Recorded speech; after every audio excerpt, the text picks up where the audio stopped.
Leon Todd for G66. Welcome to another Tuesday Tone Tip. On today's video, we're on the FM3 and I want to show you how you can use a single scene controller to perform multiple functions across scenes in a single preset.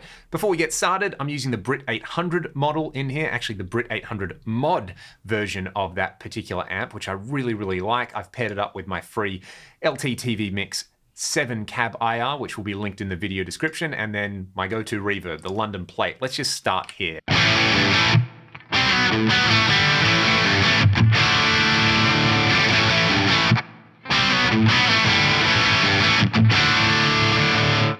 Nice and crunchy. If you're unfamiliar with how to use scene controllers to control the amp gain, I'll show you how to do that. And once you get this idea, we'll be able to extend it to several other blocks. So what I'm gonna do, I really like that crunch sound in there, and I'm gonna use the input trim control to just change the gain levels. For example, if I wanted a lot more saturation, I could turn the input trim up around 3.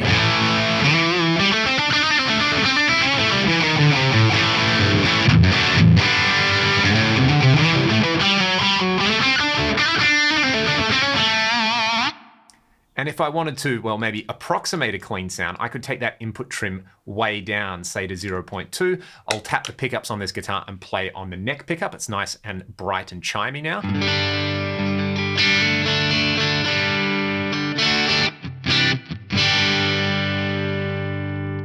Now, personally, for that clean sound, I would run a compressor in front of that just to smooth everything out in there. I really like the way this sounds.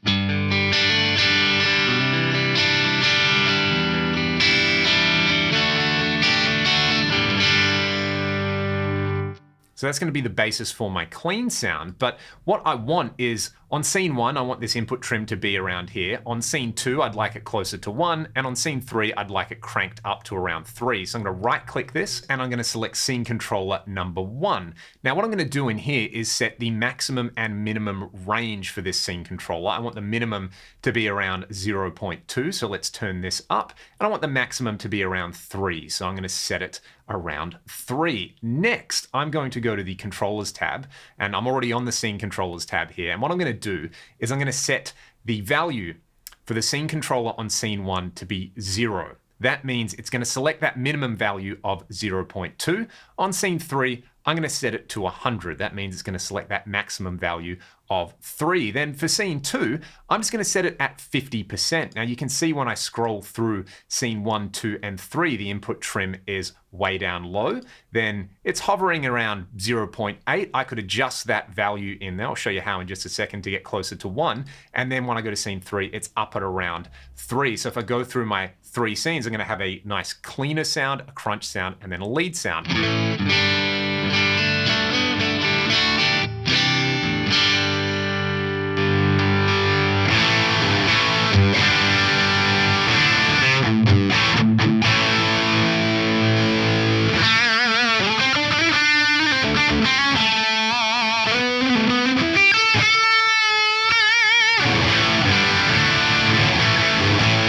The advantage there is that all of those changes are seamless in there. Let's go back to scene 2. What I can do now is right click this input trim parameter, and I want to get this closer to 1. So one thing that I can do just for this particular parameter is tweak the midpoint in there. You can see that I specifically chose 3 values in there. So if I turn the midpoint up, I don't know, somewhere around 60%, you can see my input trim is now closer to 1. I'm not going for super accurate values in there. That is going to be close enough in there, but using this mid value is going to be a trick that we revisit very soon. Okay, the next thing that I want to do is I want to change up my reverb levels across all 3 scenes. I'd like more reverb on scene 1 and on scene 3, but less reverb on scene 2. So what I'm going to do here is turn the mix control up on scene 1. This is kind of going to set my maximum amount on here, and I love the way this plate sounds, basically with the mix anywhere, but particularly up around 30, even 40% on clean sounds.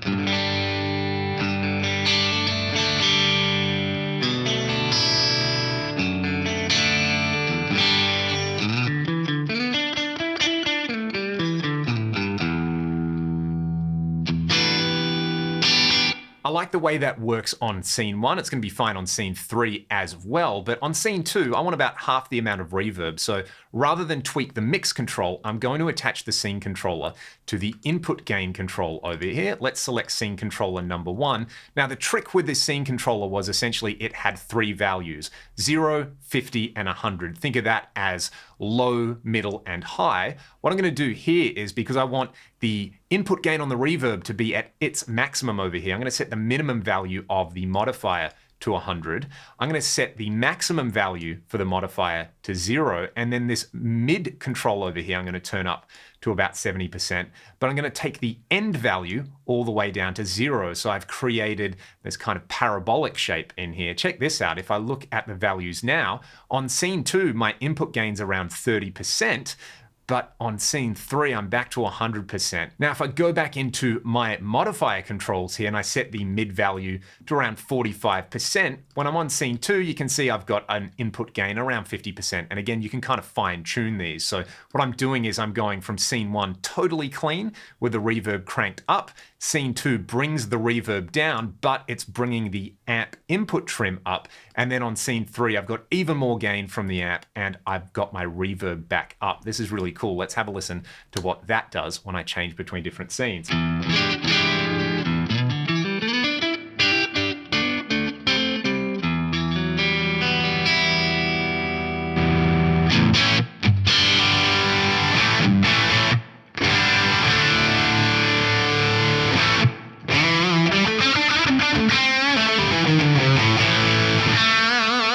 So I'm not only changing the amount of gain on the amp, I'm changing the reverb mix. One thing you would have noticed there though is on the clean scene, the amp level is a little bit lower. So let's use that scene controller again. I'll right click the level control in here. And again, scene controller number 1. And again, it's got a low, a mid, and a high value in there. What I'm going to do here is set the minimum value to around -6 in here. So on scene 1, the amp's actually going to have its level turned up a little bit. That clean sound will be kind of closer to the dirty sound in there. And then the maximum value I'm going to take to about -9. I'm going to do another trick on here though, because again, my scene controller has a low, mid, and high value. I'm going to take this mid control here and I am going to kind of crank it up to 100.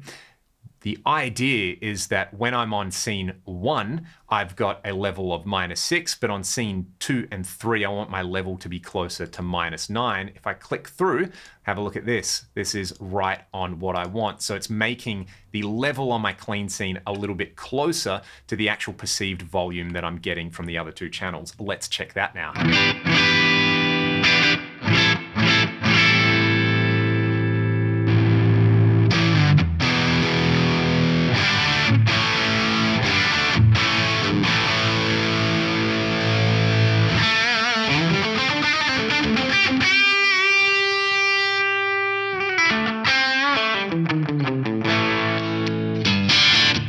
I've expanded that approach to a few more blocks in here. On the clean scene, I want the option of having a dotted eighth rhythmic delay, which I've set up over here using the stereo BBD. I've set the tempo to a dotted eighth. I've got the mix at 50%. But on my lead scene, I'd like to be able to take this left-right time ratio to about 75% and get a dual delay. And then I want the input gain to be a little lower on my lead scene as well. So the delay kind of creates more of an ambient wash than a rhythmic texture in there. So what I've done with the left-right time ratio, you can see again, I'm using scene controller number 1. I've set the minimum to 100, the maximum to about 75% in there, but I've taken the mid value all the way down to 0. That way on scene 2, I'm also going to keep the left-right time ratio at 100% if I want to add a rhythmic echo to my kind of crunchy rhythm sound. And then with the input gain, I've set the minimum and maximum again to the values that I want for scene 1, my clean scene, and then scene 3, my lead scene. But I've set the mid a little bit lower on there. So what's going to happen is that input gain is going to be staged down between those values. Have a look at this. If I engage the delay over here, I've got a lovely rhythmic style echo.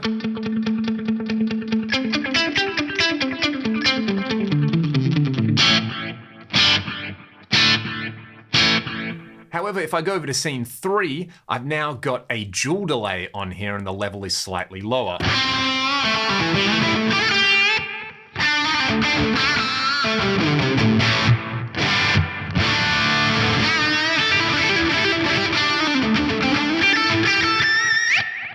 Now let's say I actually wanted that dual delay to be longer as well. I could attach that same scene controller to the master time in here, which I've done. So I've set the minimum at 100%, the mid value to 0, so scene 1 and scene 2 aren't going to be affected, but scene 3 is going to have over double the delay time, and this sounds pretty epic.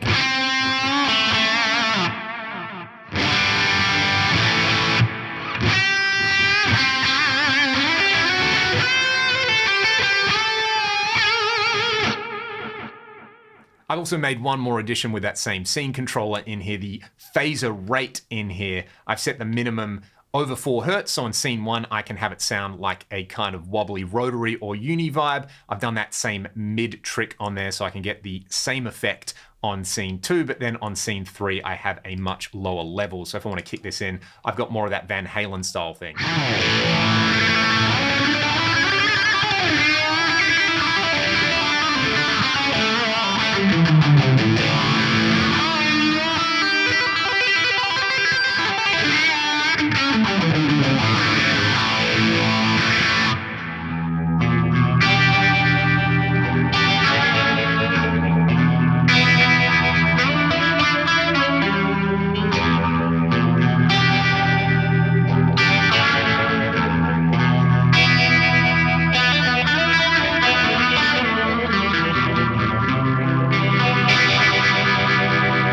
So in summary, we used a scene controller to create 3 distinct control values, assign them to multiple parameters, and then we're able to set up 3 distinct scenes where all the sounds changed seamlessly in there. That is the power of scene controllers. I'll put this preset up on Exchange if you want to try it. You can also grab my free IR from the video description as well. Hopefully you can use some of these tips and tricks here to better understand and better incorporate the power of scene controllers into your presets.